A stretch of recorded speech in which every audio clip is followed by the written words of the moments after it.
Werebears, known as berserkers on the Skellige Isles, are simply men that can transform into bears, and are in many ways similar to werewolves. Like them, being a werebear can be inherited from a werebear parent, or acquired through a curse. And like werewolves, a bite from a werebear does not typically result in the victim becoming one. But unlike werewolves, there's another way to become a werebear, a controlled, ritualistic way.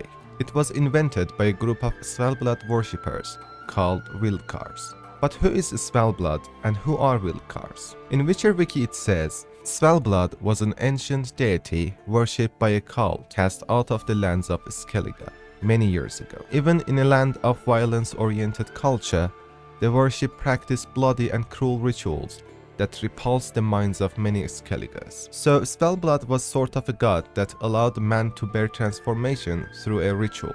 Witcher 3 didn't dedicate much to this god, as it is only a part of side quest. You can skip the whole thing if you want, but Witcher Gwent game provides more information.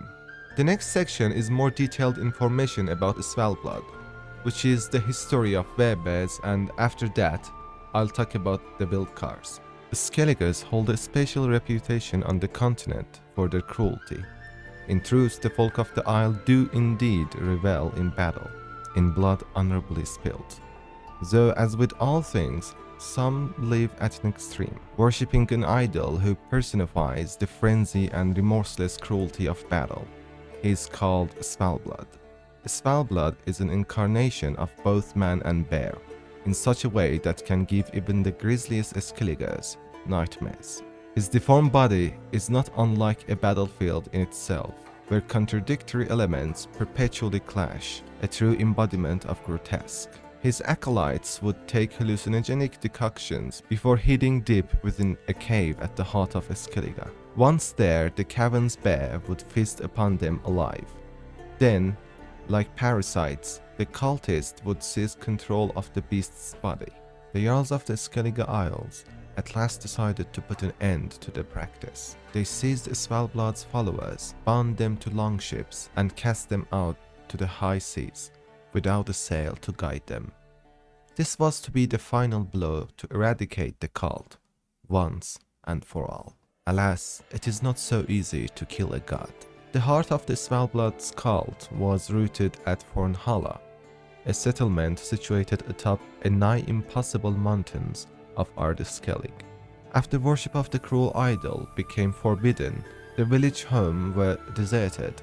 Its temple had fallen into disrepair. Yet those who have since stepped foot on the grounds of Fornhalla, be they shepherds herding a stray sheep or adventurers seeking shelter from a blizzard, have sworn by the gods, upon their return of what they witnessed, fresh blood glistening on the altars to Svalblod, and the roar of the bears still echoing from the cavern's below.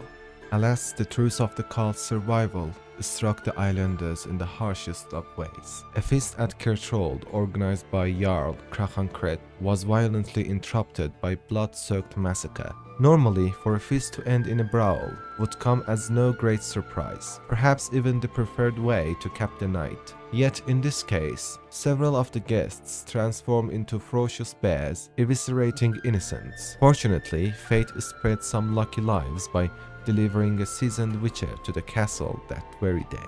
The advent of Crimson Curse emboldened Svalblod's fanatics. They emerged from hiding, worshipping their cruel god with newfound zeal. Many young warriors with dreams of glory and unstoppable strength succumb to the whispers of the cult's depraved druids and take part in their forbidden rituals. Jarls have convened to discuss whether to lead another raid into the mountains of Ardeskellig, or to forget conflicts of the past and use the bear's god followers to defend Skellige against its foes. Now that we fully understand Svalblod, let's talk about the Vildkaarls. We are first introduced to them in the quest King's Gambit. There at the ceremony you see them fist-fighting Hjalmar, and a few moments later they turn into werebears and slaughter everyone. After that you have two options, help Cyrus or Hjalmar. If you go with Cyrus you'll miss the whole werebear related content, so I suggest you go with Hjalmar. But before delving into Hjalmar's quest, let's talk about Vildkaarls. In Witcher Wiki it says, Wildkaarls, meaning wild men in Skellig jargon, are brotherhood of warriors in Ard Skellig Highlands, independent of any clan.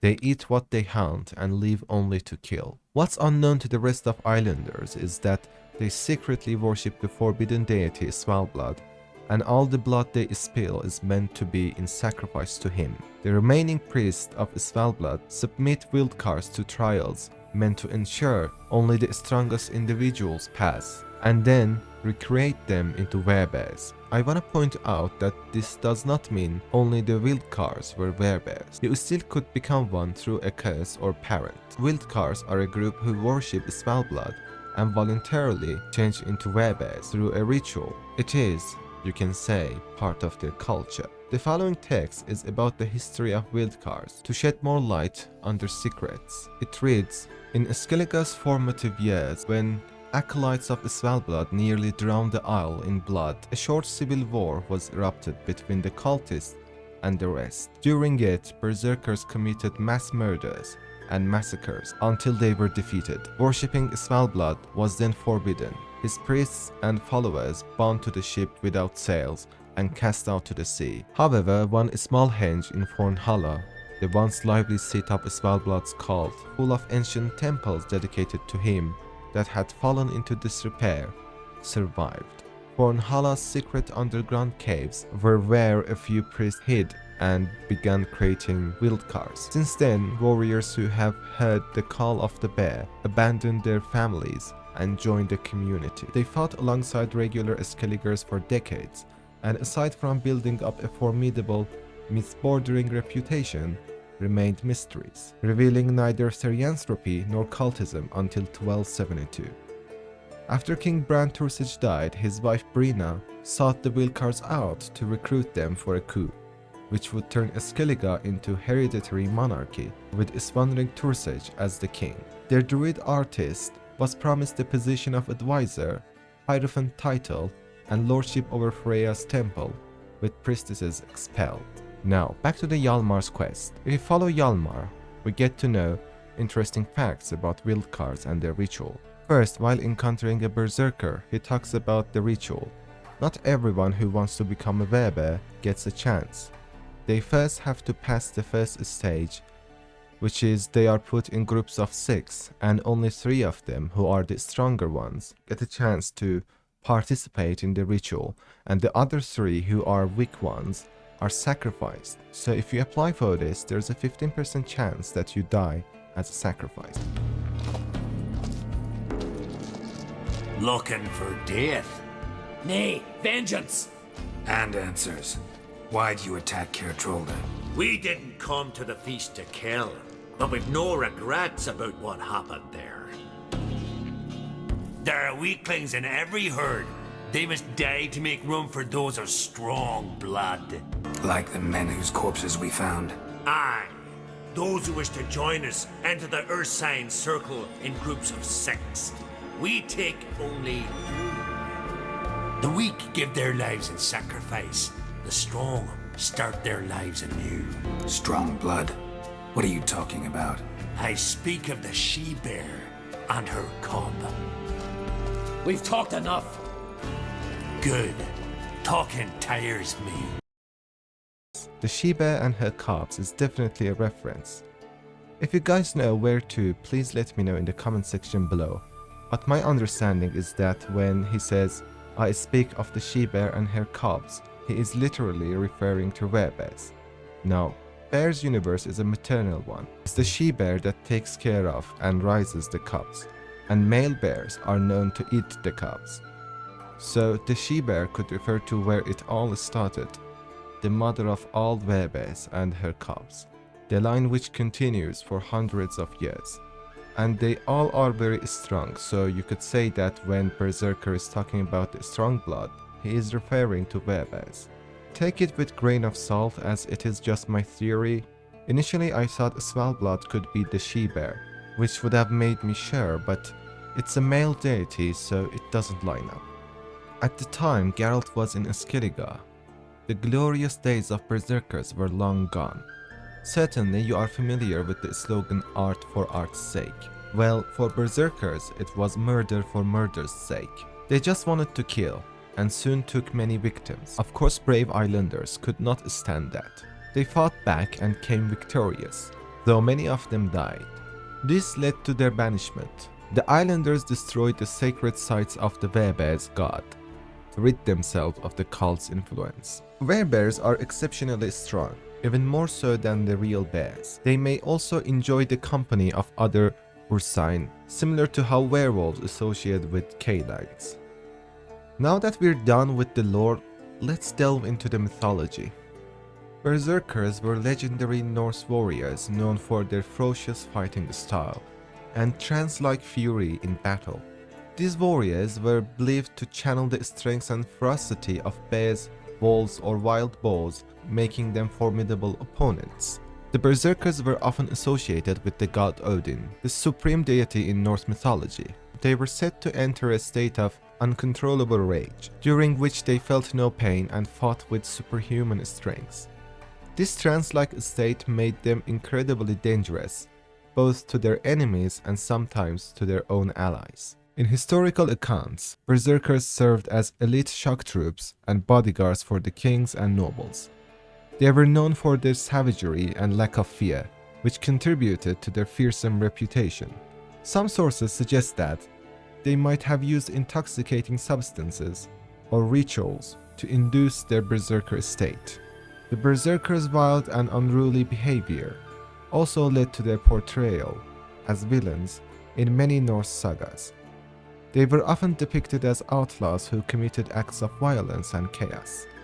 Despite this, their legendary status has endured, and they remain a popular subject in modern media and literature. And that was it for the mythology. The next part is the Witcher entry. But before that, make sure to subscribe and hit that like button, as it greatly helps our channel grow. Now finish your soup, or a berserker will come and swallow you whole. Skellige mother scolding a child. Skellige legends speak of men known as berserkers, who transform into bears when overwhelmed by battle rage. In doing so, they lose all self-awareness and are driven by a bloodlust, which they must satiate in order to return to human form. Few believe these blood-curdling tales, however, not even in Skellige, where the inhabitants usually treat even the least probable legends with the utmost gravity. This indicates either that berserkers are in fact mere figments of mead-sodden imaginations, or else that they have learned to hide their abilities from the rest of the islanders. The Skald's ballads indicate a berserker transformed in the heat of battle cannot be distinguished from a true-born bear. Only minute anatomical details, such as the shape of their tongues and teeth, reveal their secret. Descriptions of their fighting prowess paint them as invulnerable to pain and able to heal any wound received almost at once. If these men-turned bears truly do exist, one can suppose that, like werewolves and lycanthropes, they are particularly vulnerable to oils that harm cursed creatured. But if we are to give credence to ancient songs about these creatures' deeds, about the mass murders and massacres they have committed, we can only hope that no witcher will have to test this hypothesis.